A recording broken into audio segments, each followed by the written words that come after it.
জিনিস আমি আমার আব্বা জানদেরকে বলবো, আমার আব্বা জান, ও আব্বা জান, আপনার পায়ে আমার হাত। আপনার মেয়েটাকে আপনি স্কুলে একা পাঠাবেন না, একা পাঠাবেন না। ওর বয়স 7-এ পড়ে, 8-এ পড়ে, ওর বয়স সর্বোচ্চ কত হবে? 12, 11 বা 13 সর্বোচ্চ বললাম। এই মেয়েটা রাস্তায় যাবে, টিকটকার ছেলেরা একে ইমপ্রেস করার ট্রাই করবে। ছোট্ট মেয়ে তো, আবেগ একটু বেশি কাজ করবে। হতে পারে আপনার মেয়েটা অল্প বয়সে চরিত্রহীন হয়ে যেতে পারে, ঠিক কিনা বলে? আপনার মেয়ে স্কুলে যাবে, বাবা হিসেবে আপনি নিয়ে যাবেন, স্কুল থেকে আপনি নিজেই নিয়ে আসবেন। আপনার মেয়ে কলেজে পড়বে, আপনি নিজে নিয়ে যাবেন, নিজে নিয়ে আসবেন। নিজের মেয়ের দেখভাল করতে পারলে কোনো মেয়ে বাংলাদেশে ধর্ষিত হবে না, যুবক ভাড়া, ঠিক কিনা বলে? আপনি দেখবেন রাস্তাঘাটে অনেক মেয়ে আছে, হাতে মোজা, পায়েও মোজা। আবার দেখবেন যে বোরকা পরে, কালো বোরকা এবং হিজাব নিকাব দিয়ে পুরো মুখটাই ঢাকা। No one can see her face except her eyes। চোখ ছাড়া মুখের কিছু দেখা যায় না। আর এত সুন্দর পর্দা, যুবক ভাইরা, দেখলেই মনে হবে यार ये लड़की तो अभी के अभी जन्नत से भाग के दुनिया में आई है। এত ভালো মেয়ে তো আমি জীবনেও দেখি নাই। এই মেয়েকেই দেখবা কুমিল্লার মেইন শহরে বোরকা পরছে, পার্কে গিয়ে বাদাম খাচ্ছে, আর বয়ফ্রেন্ডের সঙ্গে বোরকা পরেই ওপেনলি নষ্টামি করে বেড়াচ্ছে। কিন্তু দেখলে মনে হবে মাশাআল্লাহ, কনফার্ম জান্নাতি হ্যায়। কিন্তু প্রিয় ভাইরা, এদেরকে দেখলে মাথায় রাখবেন, বোরকা পরলে আসল দিনদার হওয়া যায় না। এদের উপরে ফিটফাট, ভেতরে পুরোটাই সদরঘাট, ঠিক কিনা বলে? তাহলে আমি বলছিলাম, আত্মা যার ভালো তার পুরো দেহটাই ভালো, আত্মা যার নষ্ট তার পুরো দেহটাই নষ্ট। এই আত্মা হলো মোট 3 প্রকার। কুমিল্লার দেবিদ্বারের ভাইরা, আমার 3টা আঙ্গুল দেখবেন, 1, 2, 3। বলেন সবাই কয়টা? তোমরা কথা কও আমার সাথে, বলেন সবাই কয়টা? 1 হলো সুস্থ, 1 হলো, 2 হলো অসুস্থ, 3 হলো মৃত। সুস্থ আত্মা কাকে বলে? যার অন্তরে শিরক নাই, বেদাত নাই, অহংকার নাই, এটা হচ্ছে সুস্থ আত্মা। অসুস্থ আত্মা কাকে বলে? যেই আত্মার ভালো কাজ করতেও ভালো লাগে, খারাপ কাজ করতেও ভালো লাগে। এটার জন্য আমি একটা এক্সাম্পল দিব সবাইকে। আপনি যদি আমার ওয়াজের পয়েন্টগুলো বুঝতে চান, এই 2টা পয়েন্ট খুব ভালো করে বোঝেন। আমাকে বলেন তো আজকে কি বার? এই যে বাচ্চা কয়, আপনারা কন না, বলেন সবাই আজকে কি বার? আমি সবাইকে আরেকটা প্রশ্ন করতে চাই, এটা 2024 সাল না 25 সাল? দেবিদ্বারের মানুষ কথা অল্পতে বুঝে যাবেন আপনারা। কুমিল্লার মেইন শহর তো খুব ভিআইপি হয়ে গেছে। আপনাদের কুমিল্লা, আমি কিন্তু আসলাম, কুমিল্লার একটা হোটেল আছে রেড রোফ মেবি নাম, ওখানে আমি ছিলাম, আজকে আসলাম, কালকে ওখান থেকে যাবো ঢাকায়। তো কুমিল্লা অনেক ভিআইপি হয়ে গেছে এখন। কুমিল্লায় ক্লিনিক বলেন, হসপিটাল বলেন, অ্যাভেলেবল, সব জায়গায় অ্যাভেলেবল, মাশাআল্লাহ। আচ্ছা বলেন তো, আজকে হচ্ছে 2025 সালের ফেব্রুয়ারি মাস। আমি যদি সবাইকে 100 বছর আগে নিয়ে যাই, 100 বছর আগের কথা, 1925 সাল, তখন কি এইরকম ভিআইপি মেডিকেল হসপিটাল ছিল? না। তখন কি ছিল? আমার মুরব্বীরা ভালো জানে। তখন ছিল কবিরাজ, তখন ছিল ওঝা, তখন ছিল হাকিম।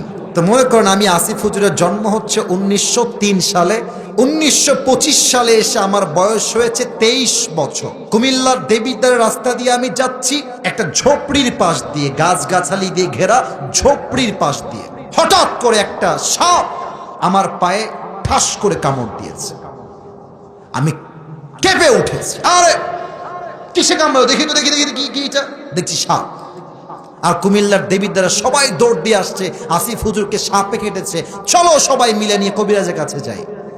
কবিরাজ সাহেব দেখেন তো, আসিফ হুজুরের পায়ে সাপে কেটেছে। তো কবিরাজ বুঝবে কেমনে যে এই সাপটা কি বিষাক্ত সাপ নাকি বিষহীন সাপ? কবিরাজ বোঝার জন্য একটা ছোট্ট কাজ করত। এটা আমার হাতে কি বলেন তো? কাগজ। বলেন সবাই, এটার নাম কি? কবিরাজ সাহেব ছোট্ট একটা বাটি নিয়ে আসতো, বাটির একদিকে রাখতো মরিচের গুঁড়া, আর এক পাশে রাখতো লবণ। তো যাকে সাপে কামড় দেয় তাকে ডাকতো, এদিকে আসিফ হুজুর, এদিকে আসেন। এই যে আপনার, বের করেন জিহবাটা, বের করলাম। মরিচটা নিয়ে আমার জিহবায় দিবে, জিহবায় দিয়ে বলবে, আসিফ হুজুর বলেন তো আপনার মরিচের স্বাদটা কেমন লাগছে? তোমাদের মনোযোগ মাশাআল্লাহ, অসাধারণ মনোযোগ।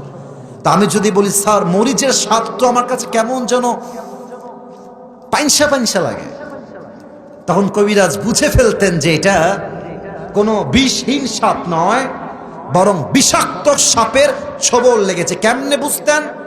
কারণ হলো সাপ যখন কোনো মানুষকে ছোবল দেয়, সাপের বিষের প্রথম প্রভাবটা কি হয়? মানুষের জিহবার স্বাদ নষ্ট হয়ে যায়। কোনটা ঝাল, কোনটা মিষ্টি, কোনটা টক তখন আর বুঝে আসে না। ঠিক তেমন ভাবে মানুষের জীবনের সবচাইতে বিষাক্ত সাপের নাম হলো ইবলিস, শয়তান। সাপে কামড় দিলে যখন মানুষের জিহবার স্বাদ নষ্ট হয়ে যায়, শয়তানে ওয়াসওয়াসার কামড় দিলে মানুষের ইমানের স্বাদ নষ্ট হয়ে যায়। তখন ঘুষ খাইতেও ভাল লাগে, 5 ওয়াক্ত নামাজ পড়তেও ভাল লাগে। ঠিক কিনা বলে? এটা হচ্ছে অসুস্থ আত্মা। আর 3 নাম্বার হলো মৃত আত্মা। মৃত আত্মা কাকে বলে? কোরআন থেকে বলছি, আমার যুবক ভাইরা, মুরব্বীরা দিল দিয়ে শুনবেন। আল্লাহ রাব্বুল আলামিন বলছেন, যাদের আত্মা মরে গিয়েছে, উলাইকা কাল আনআম, এরা হলো চতুষ্পদ জানোয়ারের মতো। আয়াতটা এখানেই শেষ করেন নাই আল্লাহ রাব্বুল আলামিন। এরপরে আল্লাহ বলছেন, বালহুম আদাল, এই মানুষগুলো হচ্ছে কুকুরের চাইতে নিকৃষ্ট, কুকুরের চাইতে খারাপ। এবার বলেন তো কুমিল্লার দেবিদ্বারের ভাইরা, পৃথিবীর সৃষ্টির সেরা জীব কারা? এত আস্তে কেন বলেন সবাই, কারা? আমরা হলাম সৃষ্টির সেরা, আর আল্লাহ বলছেন তোমরা কুকুরের চাইতে বেশি খারাপ। রাত বাজে 2টা, কুমিল্লার মাহফিল থেকে আমি ঢাকায় গিয়েছি বাসায়। রাত বাজে 2টা, আমার কুকুরটা আমার বাড়ির সামনে বসে বসে পাহারা দিচ্ছে, তার নাম হলো টমি। আমি আছি ঠিক ওই দূরে অন্ধকারের ভিতরে, কুকুর দেখছে একটা ছায়া আমার মালিকের বাড়ির দিকে আসতেছে ওই দূর থেকে। দেখবেন কুকুর অন্ধকারে আপনাকে চিনুক কিংবা না চিনুক, ডাজন্ট ম্যাটার, কুকুর ওখানেই খেউ খেউ খেউ খেউ খেউ শুরু করে দেয়। কথা ভুল বললাম না ঠিক বললাম? এবার দেখেন, আমি কুকুরের ঘেউ ঘেউ শুনে খুব দ্রুত দ্রুত হেঁটে হেঁটে এই যে ডান পাশে লাইটটা আছে ওর নিচে আসলাম। এখন আমার পুরো চেহারাটা ক্লিয়ার যে এটা কোনো চোর নয়, এটা আমার মালিক আসিফ হুজুর এসেছে। তো দেখবেন কুকুর যখন বুঝে ফেলে যে মালিক এসেছে, আমার মালিক এইটা, আর ঘেউ ঘেউ করে না, সোজা মালিকের পায়ের কাছে গিয়ে মাথাটা এমনি নিচু করে দেয়। আর কুকুর তার ভাষায় মালিককে বলে,